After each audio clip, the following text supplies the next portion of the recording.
तुम उसको स्वीकार करते भी हो। कहीं जाके स्टेशन पर किसी भिखारी को, बेचारा दोनों हाथ कटा हुआ है, उसको कुछ पैसे दे के आ गए,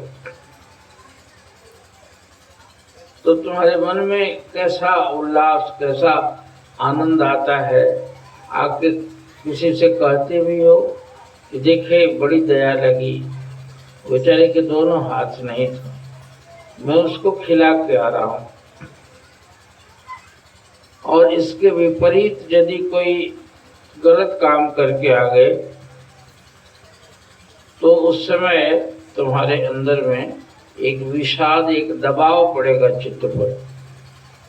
तो जिस कार्य को करके तुम्हें छिपाने का मन करे वह पाप कर्म है, और जिस कार्य को उल्लास पूर्वक 10 आदमी से बोलने का मन करे तुम्हें वह पुण्य कर्म है। तो अब उस कार्य को करो ही मत। झगड़ा कर लेना, किसी को अपमानित कर देना, किसी को कटु वचन बोल देना, ये सब बुरे कर्म कहे गए हैं शास्त्र की निगाह। तो उससे अब विनोबा जी ने जगह कहा भी है, कार्य स्वरूप से ऐसा नहीं होता है ये बुरा ये भला, उसकी कोई कैटेगरी नहीं है। कहते कि देखो चौराहे पर तुम खड़े हो और कोई कसाई किसी गाय को रगेदे हुए जा रहा है, खरीदा होगा कहीं किसी से, अब उसको ले जाके काटेगा तो गैया उससे पगा छुड़ा के भाग गई और भाग के किसी गली में घुस गई। तुम खड़े देखे भी हो, उसको पहचानते भी हो कि एक कसाई है, वो आके पूछेगा कि भाई हमारी गाय इधर को आई है। उस समय यदि हाँ कह देते हो तो जाके पकड़ के काटेगा यदि, तो उसके पाप कर्म में तुम्हारा हिस्सा भी होगा कि तूने बता दिया। तुम कह दो कि नहीं हम नहीं जानते, तो गाय बच जाएगी। बोले तुम झूठ, देखे भी हो तब भी, तो वहां झूठ बोलना जो है पाप पुण्य माना जाएगा। सच ही बोलना तुम्हारे लिए पाप हो जाएगा। अब बताओ कर्म यही है, तुम देखे हुए हो कि जा रही है तब ना कह दिए तो झूठ तो बोले ना। तो असत्य को पाप बताया गया है, तो असत्य बोले लेकिन पाप नहीं लगेगा तुमको, तुमने एक की गाय की जान बचा ली। इसलिए कोई स्वरूप से कोई पाप और पुण्य नहीं होता है, मोटे मोटे तौर पे होता भी है, लेकिन उसकी सूक्ष्म परिभाषा महापुरुष कहते हैं कि उस कार्य के करने पर एक निगेटिव फीलिंग आती है।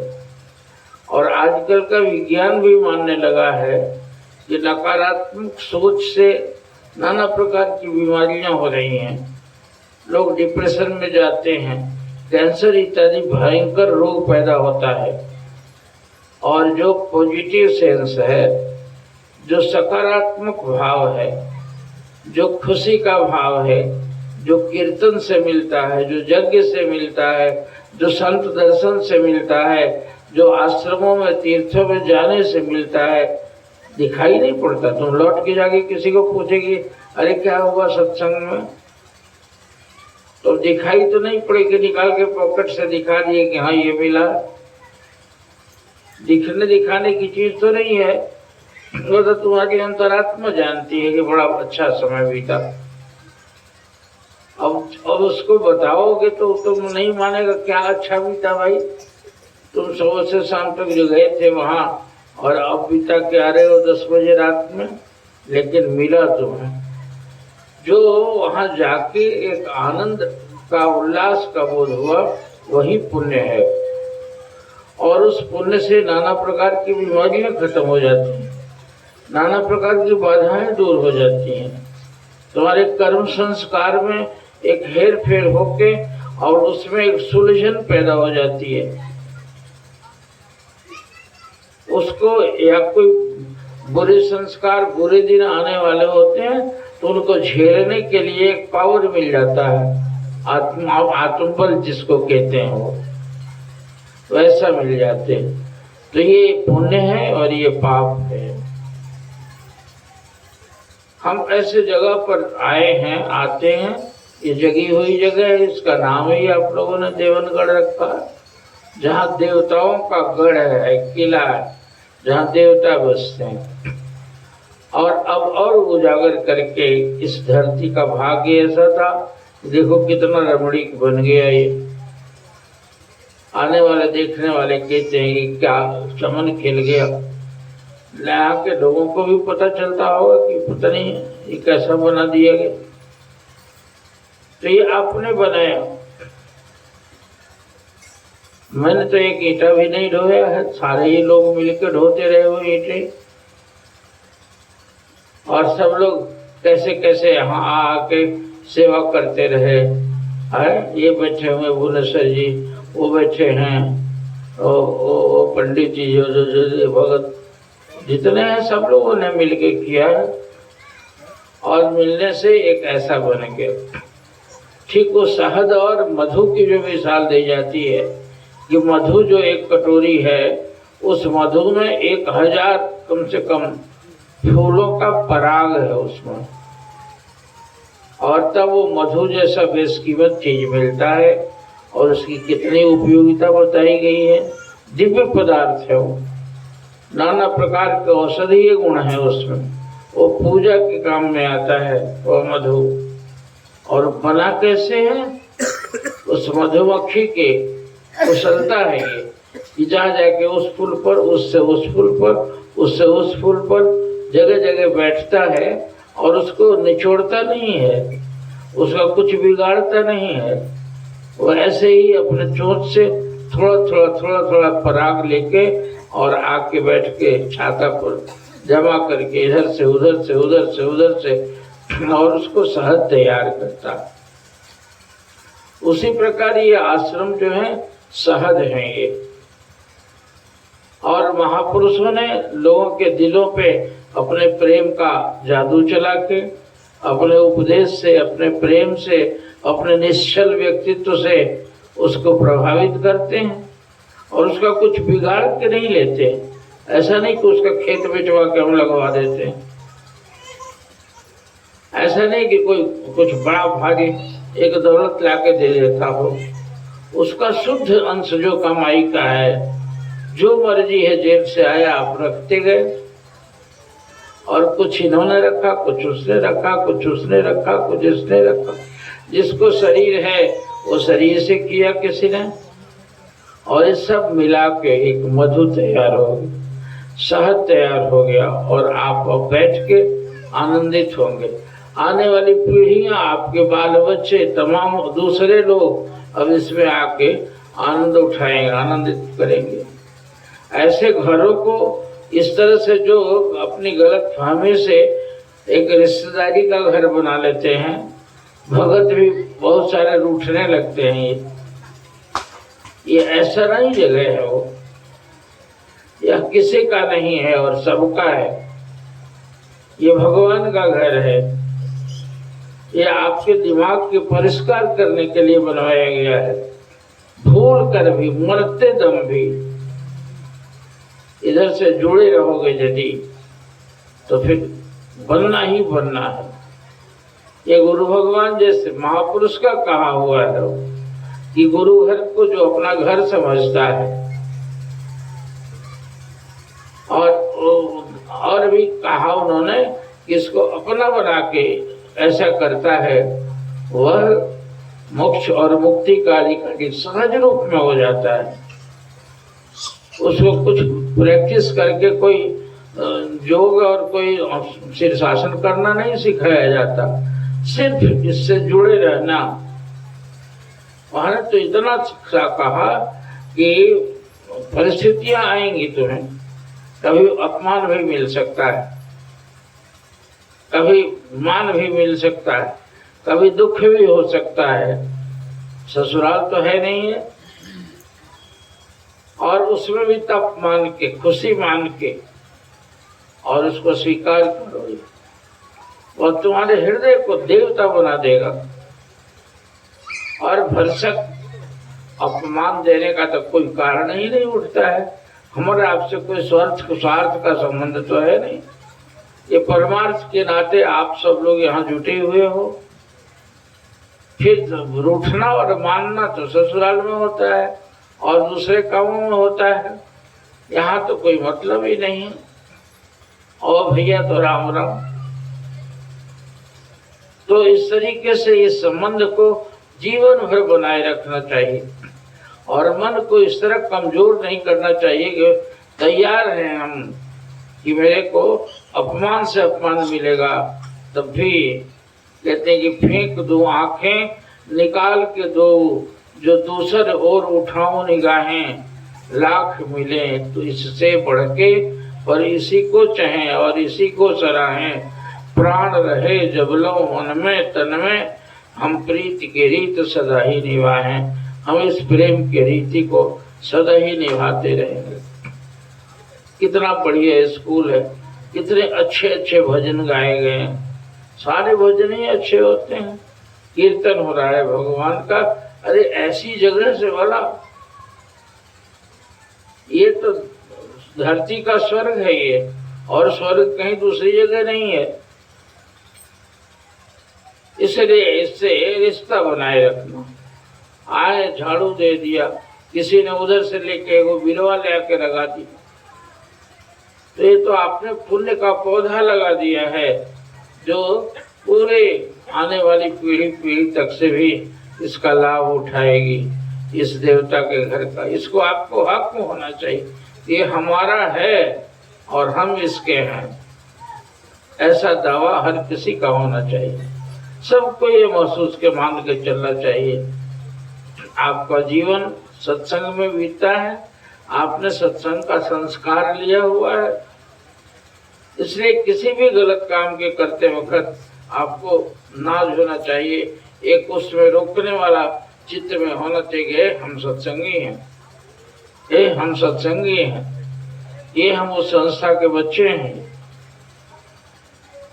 बहुत पहले अपने माधवन साहब ने अपनी किताब में लिखा है, एक रिक्शावान को रिक्शा लेके मैं जा रहा था महाराणा से अपने विद्यापीठ तक से, गर्मी का दिन था, बेचारा बूढ़ा ऐसे रिक्शा खींचते हुए जा रहा था। तो उन्होंने वहां उतरने के बाद कुछ पैसे उसको ज्यादा दे दिए। कहा कि बाबू बात तो इतने रुपए में हुआ था, तो आप ज्यादा क्यों दे रहे हैं?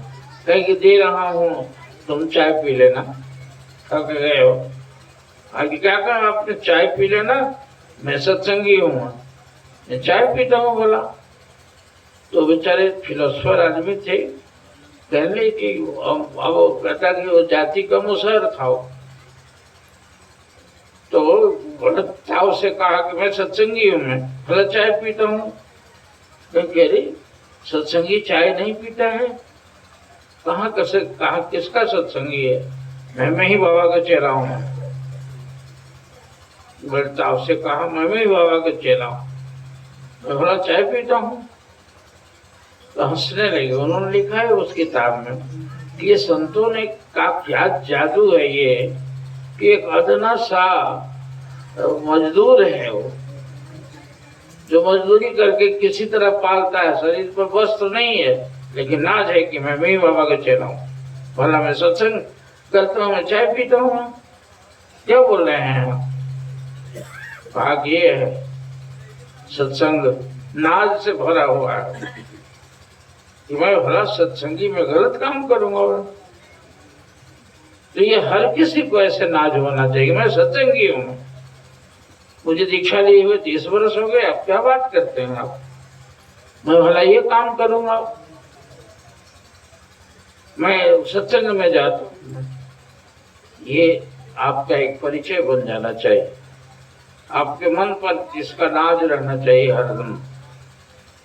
बाकी दुनिया में और लोग घुमा करते हैं, वही चक्की वाली जो बात है, चक्की के बीच में पीसे जा रहे हैं और हम तो कील पकड़ के बैठे हुए हैं। वह काल को भी सोचना पड़ेगा, एक बड़े उच्च कोटि का फकीर था, मुसलमान फकीर। वो परमहंस महाराज जी का जन्मदिन मनाया जा रहा था। तो सबको पता है इतने बड़े शहंशाह जिसको काबा शरीफ के और उनका सबसे बड़ा फकीर जो था, जो उसको उनके यहाँ होगी डिग्री, उसको काबा के वहाँ के पाकिस्तान के मुसलमान गए जियारत को, तो उनके खिदमत में हाजिर हुए। और कहाँ काबा का, और पाकिस्तान में ही महाराज जी भी रहते थे, वो हिंदू फकीर थे। तो उस गौस उल आजम, उसका डिग्री होता है गौस उल आजम, बड़ा उच्च कोटि का फकीर होता है। उन्होंने ऐसे ही अपने मुसलमान मुरीदों को कहा, करे तुम मेरे पास क्यों आए? कहा कि आपकी दुआ के लिए। कहा कि पागल, अभी तो दुआ बट रही है तुम्हारे मुल्क में, पाकिस्तान में। कहा कि वहां कहाँ? कहा परमहंस अद्वैतानंद अभी तुम्हारे ही मुल्क में तो रह रहे हैं। कहे को तो हिंदू फकीर हैं। कहा हिंदू और मुसलमान कुछ नहीं है, तुम पागल हो, अभी तो उन्हीं के प्रजा हो तुम, उनके पास जाके खिदमत किया कर, मेरे पास दौड़ के क्यों आए? तो उस समय महाराज जी को फालिज मारा हुआ था, लकवा हुआ था। कहे कि इतने बड़े फकीर हैं और वो खुद ही लकवा झेल रहे हैं। कहा लकवा नहीं झेल रहे हैं, वो प्रथम विश्व युद्ध में जीत दिलाने के लिए जीत वाले पक्ष की तरफ से अपना एक शरीर दान दिए हुए हैं। तुमको पता नहीं है, जाओ और भूल के हिंदू और मुसलमान के चक्कर में वंचित क्यों होते? उनकी दुआ लो, तुम उनकी प्रजा हो। और जाना फकीर साहब को मेरा सलाम कह देना उनको। लौट के आए और अपने मुसलमानी ढंग से जो था नजराना पेश करके उनको प्रणाम खिदमत किया परमहंस महाराज जी को। उन्होंने कहा क्यों, कहाँ से? काबा से आ रहे हो? कहा कि जी हाँ। तो गौसुल आजम साहब ने क्या कहा है? अपने ही बिना बताए कहते हैं कि महाराज उन्होंने आपको सलाम कहा है। हंसे वो, तो कि और क्या कहा है? और जो 6 महीने से लकवा मारा था, उन्होंने हाथ बढ़ा कर हाथ पकड़ा और उसमें घूमने लगे चौबारे में। और सब बताओ वे ठीक ठाक तो हैं? वे हैरान हो गए, ये लकवा मार के पड़े हुए थे, उठ के घूमने लगे। तुम्हारे मन में क्यों भरम हो रहा है कि मैं फकीर हूँ और इतना अपुत मोल ले रखा है, मुल्क को के लिए अपना ले रखा है उन्होंने। तो उस समय ऐसे मानते थे।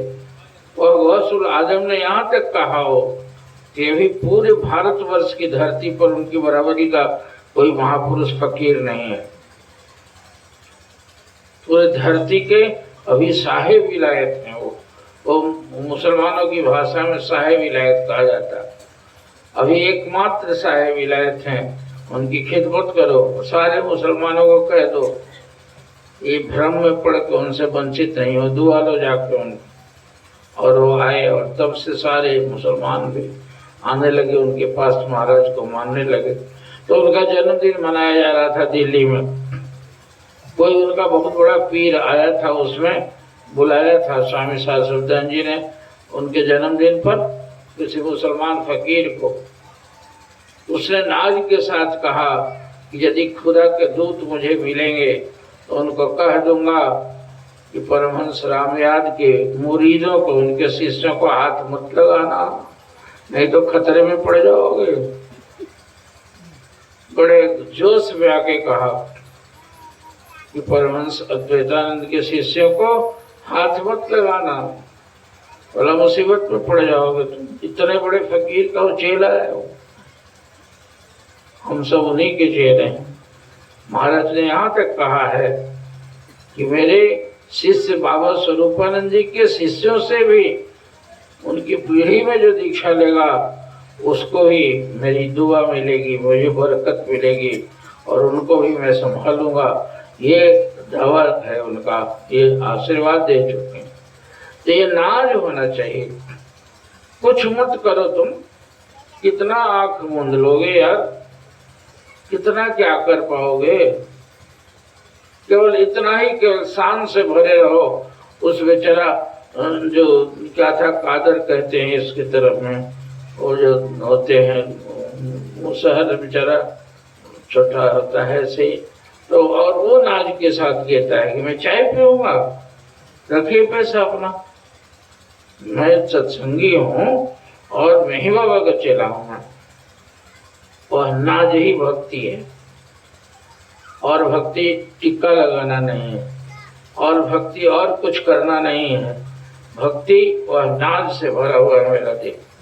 मैं शिष्य किसका हूं, मैं किस पीढ़ी से दीक्षित हूं। मैं जो विश्व भर में परमहंस महाराज जी के उसमें मुसलमानों ने कौमियत के चक्कर में आके उनकी समाधि को जला दिया, संसार भर के तमाम टेलीविजन ने दिखाया कि बहुत अनर्थ हो गया। ये तो परमहंस महाराज रामयाद की समाधि को तोड़ दिया गया। जो शिष्य नहीं था वो भी सारे देश के टेलीविजन ने दिखाया, और अंत में जो सबसे बड़े सारे राष्ट्रों का जो हेडक्वार्टर है यूएनओ, जिसको संयुक्त राष्ट्र संघ कहा जाता है, वहाँ के यूएनओ के मीटिंग में ये बात उठी और वहाँ से पास होके प्रस्ताव सारे देश वालों ने, इमरान सरकार जो वहाँ का प्रधानमंत्री था पाकिस्तान को, उसको डांट लगी कि उसकी सुरक्षा की व्यवस्था करो, आग लग जाएगी, उस बद्दुआ से सारा संसार जलने लगेगा। इतने बड़े फकीर थे, उनकी समाधि को तुरंत तत्काल बनाया जाए, जैसा था उससे बढ़िया बनाया जाए और उसकी सुरक्षा की व्यवस्था करें। 6 दिन के अंदर में स्पेशल कोर्ट बैठा इस्लामाबाद में, और वहाँ का सबसे बड़ा सुप्रीम कोर्ट का जज जो था, उसने आदेश दिया कि इतने दिनों के अंदर में इसको बना के तैयार किया जाए, और 4 के 6 करोड़ रुपए की गवर्नमेंट की लागत से उनकी समाधि को बनाया गया। वहाँ पुलिस चौकी कायम करी, और जिस जज ने वह जजमेंट दिया था वो फूल का गुलदस्ता लेकर वहाँ महाराज की समाधि पर चढ़ाने के लिए गया, और इतना बढ़िया जजमेंट दिया कि आने में कभी भी ये फूल, इतनी बड़ी गलती नहीं होनी चाहिए, ये सरकार का काम है। तो इतने बड़े विख्यात सारे संसार भर के लोग लगा के जान गए कि परमहंस रामयाद की समाधि टूट गई, परमहंस दयाल की समाधि टूट गई, परमहंस दयाल जी के समाधि का मंदिर टूट गया। यहाँ के तमाम भारत के ही टेलीविजन ने, विश्व के टेलीविजन में एक खबर आ गई जैसे कोई इतनी बड़ी घटना हो गई हो। तो ये नाज है हमको कि हम उनके शिष्य हैं, हम उनके शिष्य हैं। हम बड़ा गलती करेंगे, हम बड़ा डूबेंगे, हमारा फिर दुर्गति हो सकती है। मुझे तो रजिस्ट्रेशन मिल चुका है, हमें मिला है उन्होंने, और इस तरह उन्होंने 7 पीढ़ियों तक के लिए आशीर्वाद बख्शा है परमहंस दयाल जी ने कि मैं अपने बच्चों को संभालूंगा और उनको निजाम पहुंचाऊंगा मैं। तो इस तरीके से शान के साथ में हमें आ गया कोई निमंत्रण कार्ड कहीं से, होगा कि नहीं तो 14 और 15 को मेरे गुरु घर में सत्संग है, और सत्संग छोड़ के मैं जाऊंगा। बहुत अजीज कोई है, होता है ससुराल सबसे ज्यादा प्यारा होता है। तो साले का ही विवाह होने लगा, कहा कि भाई आगे पीछे डेट दे लो, लेकिन हम तो नहीं आ सकेंगे, हम तो सत्संग है, अरे आश्रम का वार्षिक उत्सव है, इसलिए मैं जो आ जाऊँ। ये नाज पैदा करो, तुम नहीं है तो करो, उसी से लाभ मिलेगा। और तरन तारण का एक रास्ता पकड़ लिए हो तुम, इसको छोड़ना नहीं। मैं भी दादा को कह रहा था, मैं तो बड़ा जिद्दी रहा हूं। मेरे गुरु महाराज जी को आना होता था बसंत पंचमी को, और बसंत पंचमी के 2nd दिन मेरा पेपर था, कॉलेज का एग्जामिनेशन था, और निकला जैसे निकलता है प्रोग्राम्स परीक्षा के लिए, मुझे निकला। सारे लोग कूद रहे थे कि अब तो परीक्षा है, परीक्षा, थोड़ा सीरियस हो जाए। हमने कहा मेरे लिए थोड़ा मुसीबत है, वसंत पंचमी एक दिन पहले है, वसंत पंचमी छोड़ नहीं सकता, परीक्षा छोड़ दूंगा मैं, अगले साल फिर दे दूंगा, साल भर में मर थोड़ी जाऊंगा मैं, और अगले साल दे दूंगा, लेकिन सत्संग नहीं छोड़ूंगा। तो अभी हम लोग थोड़ी देर बात करते थे, दादाजी से मैं कह रहा था वही सत्संग के नाम पर कोई बीमारी का भी बहाना करता है, कोई बहुत जरूरी काम का बहाना करता है, मेरा मन नहीं स्वीकार करता हो, आगे कमजोर है, सत्संग छूट जाए, सब छूट जाए तो छूट जाए, ये नहीं छूटे, इतना दम है तो बस मत करो कुछ, तेरा गति और मुक्ति और परलोक जो है रजिस्टर्ड है। और मैं चला गया छोड़ के, और उसे उत्साह के साथ में गुरु महाराज जी का दर्शन किया। जो जो वहाँ सेवा थी, हमारी सेवा में दौड़ दौड़ के भाग भाग के उनका स्टेज सजाना और जो करता था करता रहा। रात में किसी ने धीरे से कह दिया, मेरे दोस्त लोगों ने, इनका तो कल पेपर है। महाराज जी बहुत नाराज हुए, काहे छोड़ के आ गया, मैं अब क्या बोलूं। मैंने कहा महाराज जी फिर अगले साल दे लेंगे। और फाइनल एग्जामिनेशन था ऑनर्स का, फिर दे लेंगे। बहुत डांट लगी हम। महाराज जी अपने ड्राइवर जो थे उनको गए, गाड़ी निकाले, उसको जल्दी पहुंचा दो, और गए ससुराम रोते हुए कि बाद ये आपत्ति, ये परीक्षा, इस बेईमान के चलते मेरा दर्शन छूटा। लोग आंख फाड़ फाड़ के गुरु महाराज जी का दर्शन करते हैं, और हम गए पेपर लिखने के लिए। क्या करूँगा, मुक्ति हो जाएगी थोड़े। मेरी तो मानता है जैसे पढ़ाई लिखाई से बहुत, तो थोड़ी सी नौकरी मिलेगी, 500 रुपया खाने को मिल लूँगा। नहीं ही नौकरी मिलेगी तो क्या बिना नौकरी वाले जीते नहीं हैं। थोड़ा सा कम खाते हैं, मोटा खाते हैं, मोटा कपड़ा पहनते हैं, और ये प्रिंसिपल साहब जरा बढ़िया करते हैं, बढ़िया खाते पहनते हैं। इतना ही ना गुजरी कुछ तकलीफ में, या गुजरी अच्छी जिंदगी। मैंने कहा जी अगले साल भागता है कि नहीं तुम, और बस मुझे भेज दिया। मैं वहाँ सवेरे सवेरे पहुँचा पटना, और अब मेरे को लगा कि अरे आफत, वहाँ क्या होता होगा। सवेरे क्या दर्शन होता था महाराज जी का, मालाओं से ढके होते थे सरकार, और हजारों लोग लाइन में खड़े रहते थे प्रसाद ले लेके दर्शन के लिए। और मैं इन आँखों से वंचित हूँ, मैं किताब पढ़ूँगा। मैंने कहा कि डांट लगेगी तो लगेगी, बस कह दे कान बहिर और पेट पीठ गहिर। पीठ को गहरा कर लेंगे यदि 2-4 डंडे लगेंगे तो, और कान को बहरा कर लेंगे, लेकिन देंगे तो नहीं हम।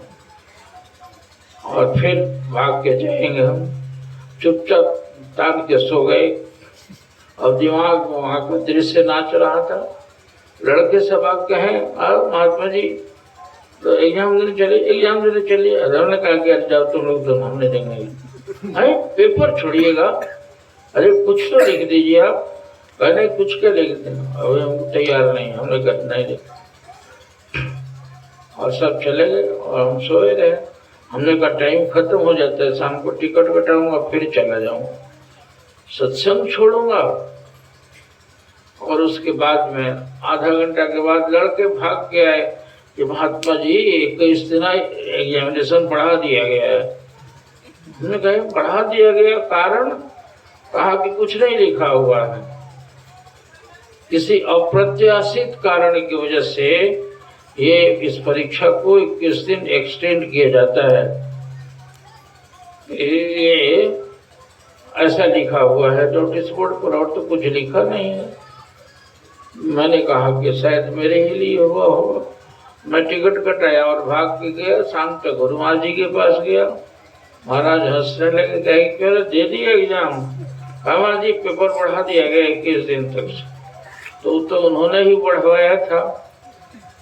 तो हंसने लगे, कहे कि तू तो ठान के बैठा था ना कि नहीं देंगे, पेपर खराब होता, मेरी बदनामी होती, इतना होनहार लड़का बिगड़ गया। दुनिया की दृष्टि से बिगड़ ही नहीं गया था, मीरा बिगड़ गई, यदि प्रहलाद बिगड़ गया तो हम वो बिगड़ जाएंगे, क्या हो गया?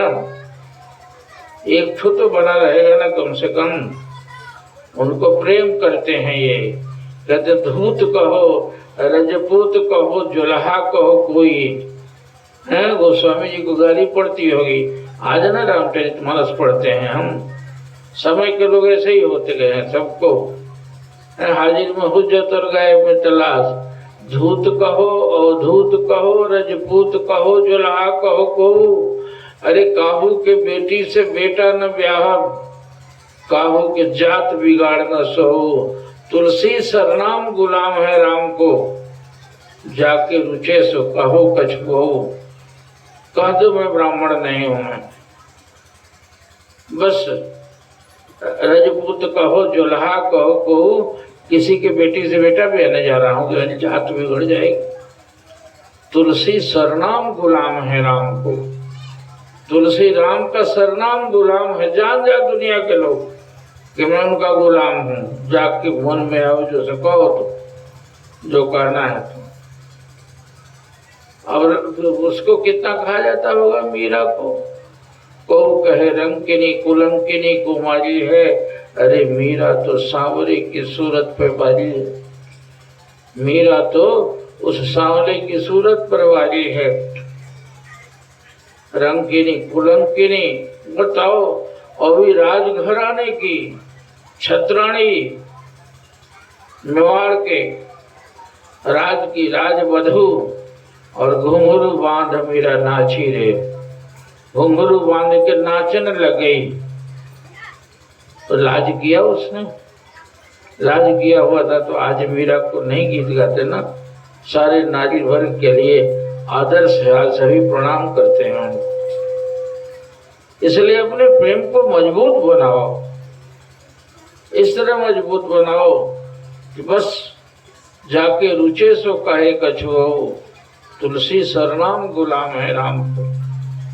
हम तो सदगुरु सरकार का चाकर हूं मैं। चले कोई कहता है कि तबीयत तो ठीक नहीं थी इसलिए नहीं आया सत्संग में।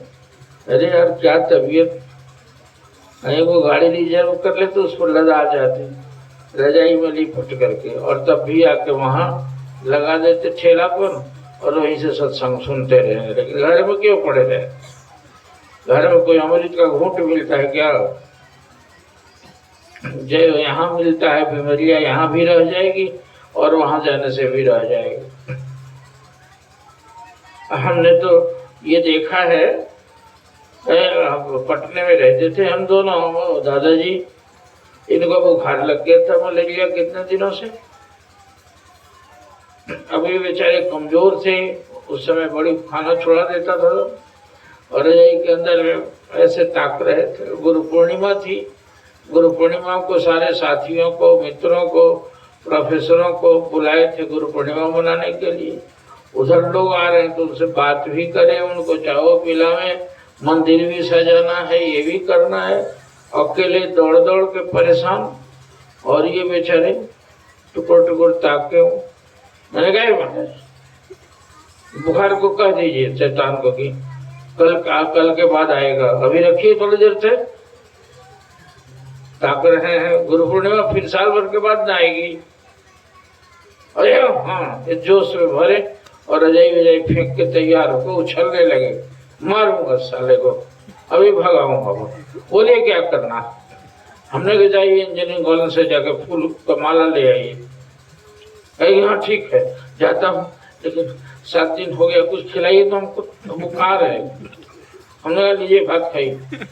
अब खाए और भीतर से उल्टी आवे, बुखार में खाया जाए, किसी तरह से एक आध और पानी पी के खाए और पगड़ी बांधे। साथी सब कहीं कि मारेंगे, सड़क पर गिर जाएंगे, इनको बुखार लगा हुई, क्या करवा रहे हैं? कहीं गिर जाएंगे तो गिर जाएंगे, जाइए जाकर ले आइए। और पगड़ी बांधे और साइकिल पर बैठ गए, जाके माला लेके पूरा 2 किलोमीटर से लौट के आए। तब तक से खूब कस के पसीना छूटा और बुखार काफूर। हमने कहा यदि पड़े रहते ना तो भी 10 दिन तक अभी भागता नहीं शैतान। और खूब कीर्तन हुआ, खूब भजन हुआ, भूल ही गए कि हमको मलेरिया हुआ था। कौन दवाई से ठीक हो गया जी? और राम नाम की बूटी से। गुरु पूर्णिमा है और आज हम ठीक होके रहेंगे। और फिर कीर्तन किया गया और बुखार देवता गए सो गए, फिर काहे को आने जाए, गोली फेंक दीजिए नाली में ले जाके।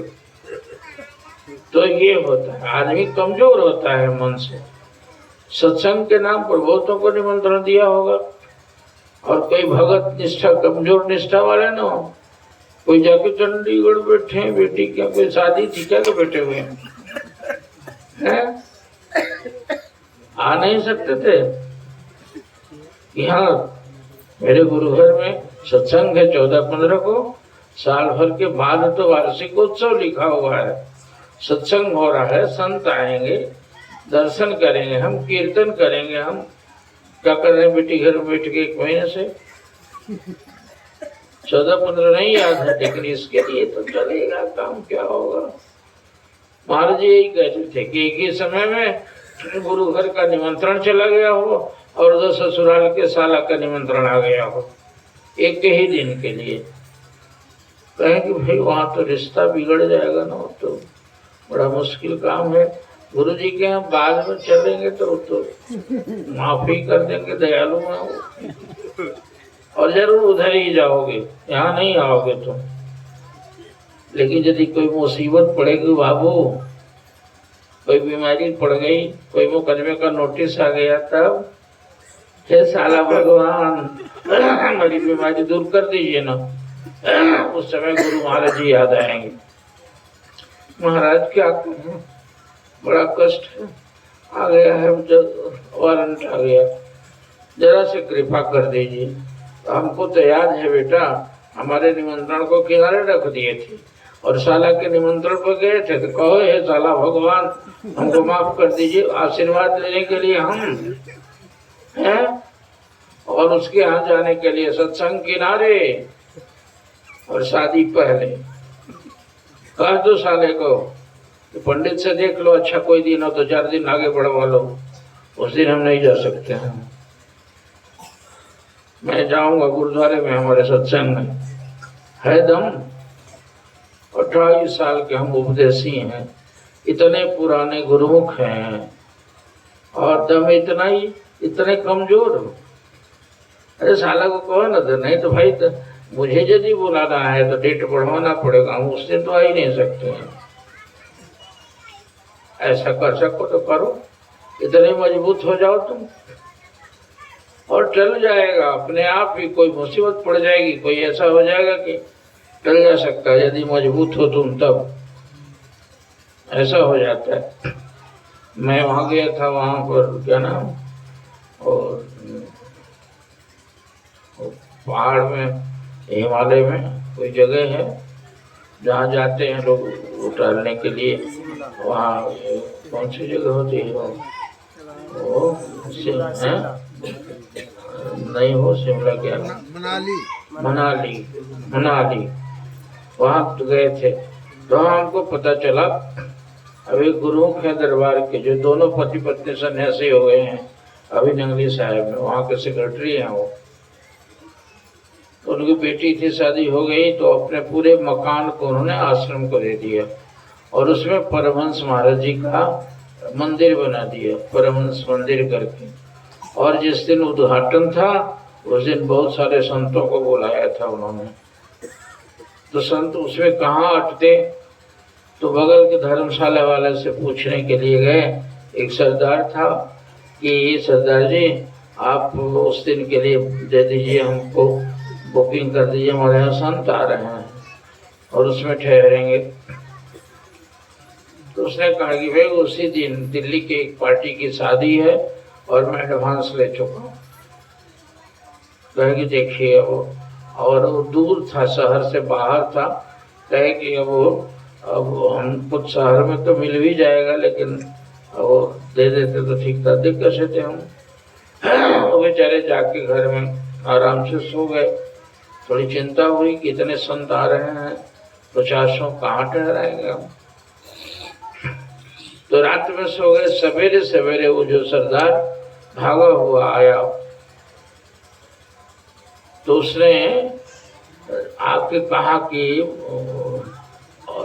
ऐसे जो देखा गुरु महाराज जी का चित्र जो था वो जांग टांग नंगी है और उस तरह से, तो कहा कि अरे क्या हुआ, एकदम कांपने लगा वो। कहा कि सपने में ये बाबा जी आए लठ लिए हुए और डांट के मुझे कहेंगे है सरदार, तो भगत जो सत्संग कर रहा है उसके लिए खाली कर दे तुम अपना धर्मशाला, दे दे उसको।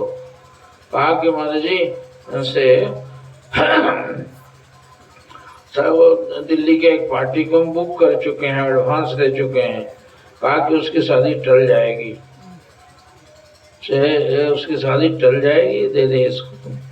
दूसरे दिन सवेरे दिल्ली से फोन आ गया कि मेरी शादी टल गई है सरदार जी, इसलिए उस दिन का तो बुकिंग कैंसिल कर दीजिए, आगे बताऊंगा कब होने जा रही है सर। और उन्होंने निकल के ये भी बताया कि बाहर ट्रैक्टर पर ट्राली पर मार्टिन के टीन, डालडा, घी, चीनी सब लदा हुआ है, पूरा गाड़ी भर सामान भंडारे का। और इशारा करके दिखा के कहे कि देखो ये उसके यहाँ पहुंचा देना। तो जैसे देखे कि शादी भी कैंसिल हो गई, ये भी बात सच निकली और यही थे, तो डर के मारे सरदार कहा भैया मुझे लिस्ट दीजिए, भंडारे का सामान मैं आपको पहुंचा जाता हूँ, मुझे डांट के कहा है लाठी लिए हुए हो।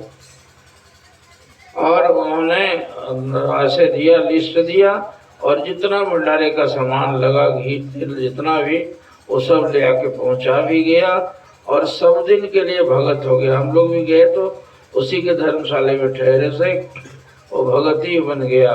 और फिर महाराज जी का भंडारा ठाट से हुआ, संत गए, सम्मेलन हुआ। तो इस तरह वे अपना काम करते कराते हैं। वे तो मजबूत तो बनो ना, टल जाएगी तुम्हारी शादी, तो मजबूत बनो ना, टल जाएगी तुम्हारी बीमारी यदि मन मजबूत है। तो कमजोर खेके खेके करते हो झूठ के, और छोटी सी बात के लिए सत्संग छोड़ते हो। सत्संग छोड़ने की चीज है। मैं अक्सर कहा करता हूँ, मैं औलिया में शुरू के दिनों में जब जाता था तो पूरा गांव इलाके के लोग जुट जाते थे पूरे रात में, और शाम से लेके 12 बजे रात तक सत्संग चलता था। एक गांव का बूढ़ा बेचारा बीमार पड़ा हुआ था और घर भर के लोग, गांव भर के लोग, घर घर में ताला पड़ जाता था। इतने लोग आते थे, इतना सत्संग के लिए चाव था कि, और सब लोग आने लगे उसके घर से। उसका बाप बूढ़ा खटिया में पड़ा हुआ था, एकदम हालत ऐसी खराब थी। उसने कहा कि तुम सब लोग जाओगे, मैं सत्संग नहीं सुनेगा, स्वामी जी आए हुए हैं। कहेंगे आपकी की तो तबीयत खराब है। कहा कि तबीयत ये चरपाई और पड़े रहने से ठीक हो जाएगी तबीयत। मुझे 3 को बेटे हो, तुम लोग उठाओ मेरी चरपाई को, लेते चलो वहीं किनारे रख देना और फिर उठा के ले आना सत्संग सुनने के बाद। लेकिन सत्संग तो नहीं छोड़ेंगे। और उस बूढ़े का कपार पर टांगे हुए जैसे मरीज जाता है, उसके चारों बेटे एकदम ऊपर से टांगे हुए ले आए और सत्संग के किनारे वहां रख दिए। मैं देख के हैरान हुआ, ये किसको लेके आए हैं? कहा कि अमुक का बाप है, बीमार है। बीमार है तो कहे उठ गया नहीं? कहा कि मानो नहीं। कहा बीमार में काम तो नहीं ना खराब हुआ है?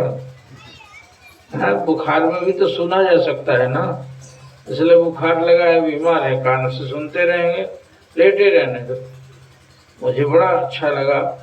और वो सत्संग सुनते के बाद में अंत में हलवा प्रसाद बटा, मैंने जाके नजदीक से उसके मुंह में खिलाया तो ताका आंख फाड़ के वो, और हाथ से जोड़ा। घर से ले जाके वहां से सत्संग के बाद लौटने लगे और घर के रास्ते में ही बीच में दम तोड़ दिया। अब देखो, उसने अपनी टेक निभा लेना, अब उसकी दुर्गति हो सकती है भला? भगवान पत्थर बना हुआ है, इतना कठोर कैसा था? आशीर्वाद तो ऐसे लोगों को मिला करती है। छोटी छोटी बातों के लिए सत्संग तो छोड़ना नहीं चाहिए। 100, 1000 काम आवे तब भी उसको छोड़ के भी सत्संग करेंगे। और इस तरह के प्रयोजन में, आयोजन में हम भाग लेंगे। तो आज के टॉपिक मेरा यही, इस नाज को बनाए रखो चित्त में। जैसे उस मुसार भगत ने गर्व के साथ कहा, मैं सत्संगी हूँ, मैं बड़ा चाय पीता हूँ, मैं ही बाबा का चेला हूँ। मैं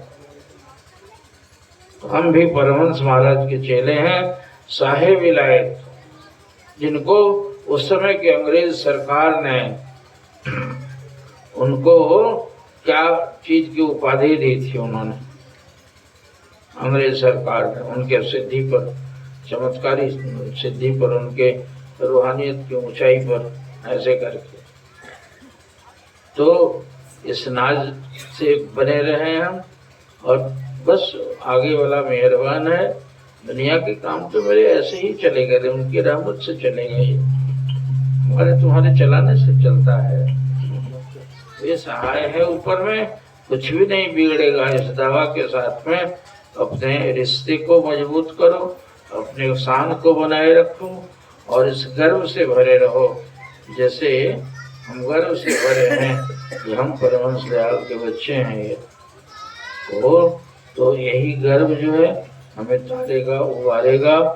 तो इस आयोजन को आपने इतना बढ़िया से मना रहे हैं। स्थान इतना दिव्य बना हुआ, हरदम जब ये त्योहार को ये होता है, प्रोग्राम होता है या जो भी सत्संग होता है, अपने जीवन में एक नियम बना दो और वह कमाल दिखने को मिलेगा तुम्हें। रबिया की कहानी कहते हैं ना कि सब दिन जाती थी काबा दंडवती करते हुए, ऐसे उसके कूल्हे में और घुटनों में गट्ठा सा पड़ गया था और जाती थी।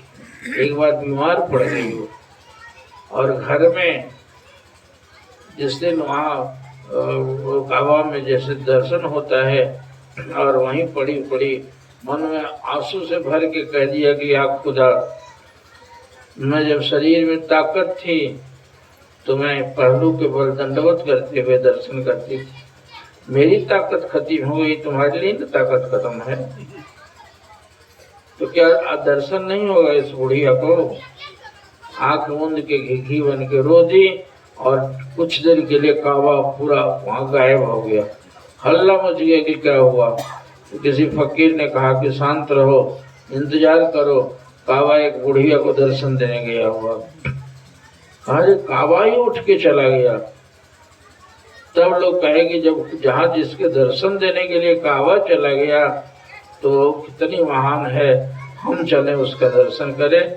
और पूरे जितने हाजी थे वहाँ सब आए और उस रबिया का चरण स्पर्श किया लोगों ने। तो आन बना के यदि किसी एक बात के लिए कट्टर होगी, वो कट्टरता रंग लाएगी और कोई बड़े हुए बिगड़े हुए काम बना देगी, और निश्चित रूप से उबार हो जाएगा, चाहे वो दुख हो चाहे सुख हो। बस कहते हैं भागवत में, भागवतकार लोग पढ़ते हैं कि ऐसे देहावसान है इदमे विगेयम।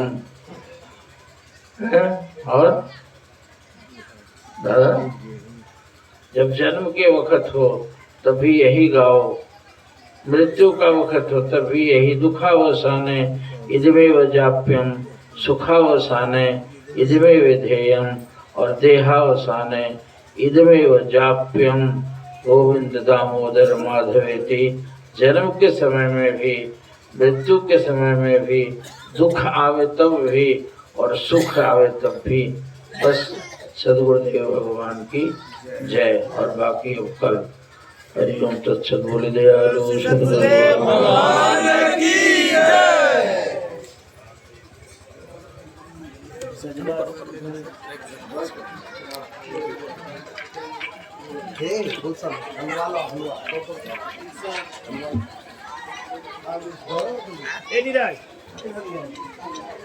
मोबाइल उठा लो, मोबाइल हटाइए, मोबाइल